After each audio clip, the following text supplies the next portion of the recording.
Hello everyone. I'm Emily. And I'm Jerry, and welcome to our channel. So today we are going to be talking about Punta Cana. Which we love. And the pros and cons of Punta Cana. And there's lots of pros. There's also a couple cons. And there's a couple cons. So let's get to it.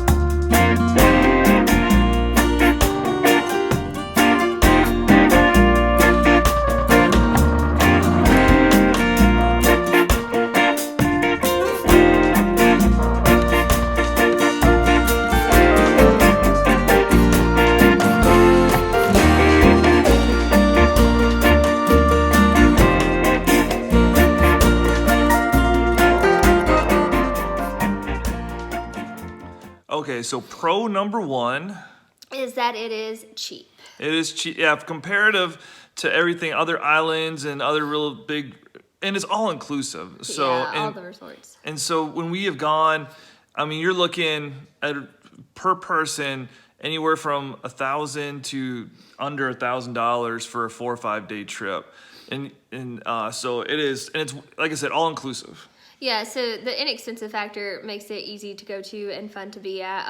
And being all-inclusive, for those of you who've traveled all-inclusive, you know that it's awesome. For those of you who haven't, guys, it's the dream. Like, there's just no other way to put it, but it is the dream. It is nice. I haven't really worried about food and drinks and everything, so it's just all there. So yes, comparatively, Punta Cana is very cheap compared to everything else. All right, pro number two, it is super relaxing because of it being all inclusive. I mean, you don't have to go anywhere. You could literally, once you drop your bags in your room, you're there and you don't have to go anywhere. Yeah, and so like the way we travel with it is we don't do a lot of the excursions and stuff like that. Like we truly take it as a relaxing trip.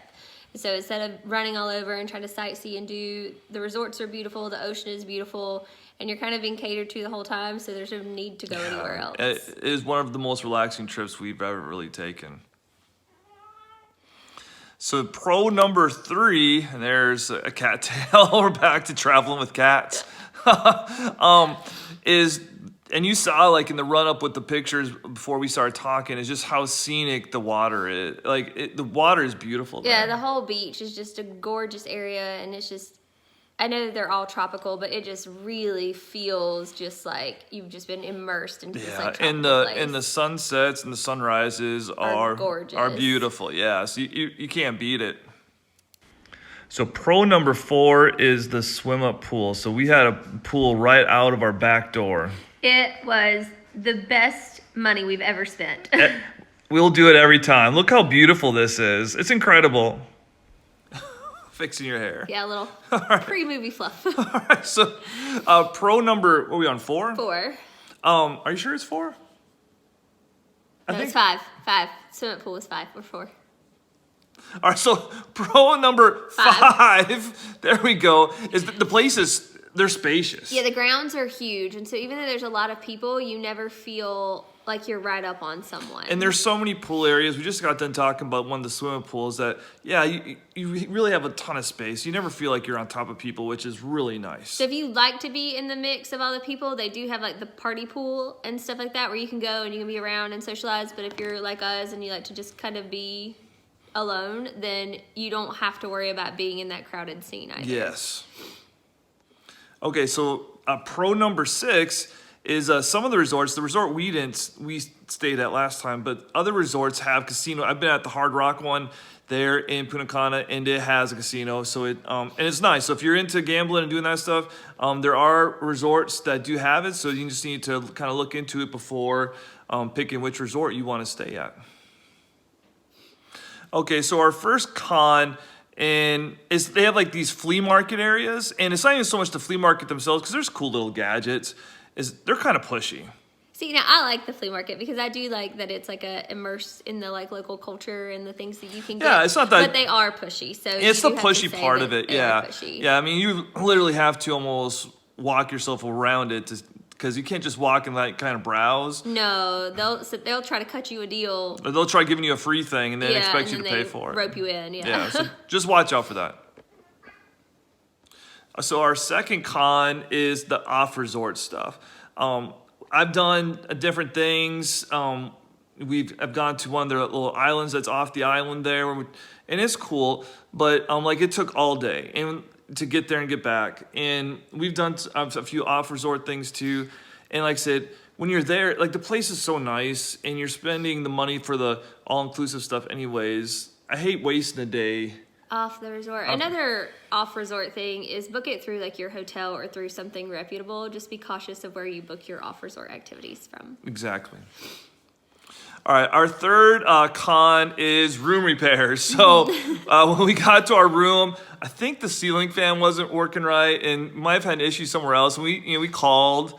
It never really got done. We called multiple times. Yeah. So it's just it is what it is, I guess. Like I mean, it wasn't the best, but and we survived without it, obviously. We but survived. It would have been nice to have had it. So just know if there's something kind of going wrong with your room, it may not get done. So we're kind of neutral when it comes to the food. That lobster looks good, by the way. It does. I think it was good. But not all the food is great. We've been to places where the food's okay. The other places the food's really good. The outside dining is beautiful, as you can see. And the desserts are awesome. And you gotta balance it out with a little fruit. No. So the airport, we're kind of neutral on. Yeah, so I love it because it has a Taco Bell, which is probably not the best reason to love an airport, but it has Taco Bell, which is super exciting. It's got a lot of other food choices there too. It's got a decent food court, so if you're waiting for your plane, and they got some cool little shops there too, and it's small, so like you don't have to worry about. It's not like Atlanta or these huge airports where you're running all over the place. So it's really easy to navigate. So that's why we're kind of neutral on it. And the other part is the crowds can be huge. You can have a long wait trying to get yourself, getting your ticket checked in and all that. And then the other thing too is when you do get there, customs is pretty fast for the most part. But then when you start getting out, get your bags, there's people all over trying to get you to ride their cab or bus or whatever the situation may be. Which leads us into our very last tip for you. So our last tip to kind of leave with all of you is to prepay for your transportation to and from the airport. If your hotel provides it, that's awesome. If not, it's worth the extra couple bucks. It's really easy to navigate that too when you get off the plane. Like we do ours through Expedia, and and it's worth it because the resorts are about 30 minutes or so from the airport, so they're not like they're right next to it. So you're gonna have a little bit of a ride. I think what did it cost, like $70? Yeah, and that was round trip. That was round trip, trip, just one way. So it's worth the money to not have to stress. And like I said, it's really easy once you get off the plane to navigate where your bus or whatever. And they drive you up right there to it, and yeah, it's a real easy process. So prepay for your trip to wherever resort you're staying at. We highly recommend. So overall, we love Punta Cana. Very much. So much so that when this pandemic craziness is over, we're heading back. Yeah, for like 7 days. Yes. I can't wait because it is awesome. So if you do have any questions about traveling to Punta Cana, resorts to stay at, things like that, just leave it in the comments down below and we will gladly answer you back. help you out. Yeah. Bye, y'all. Bye, everyone.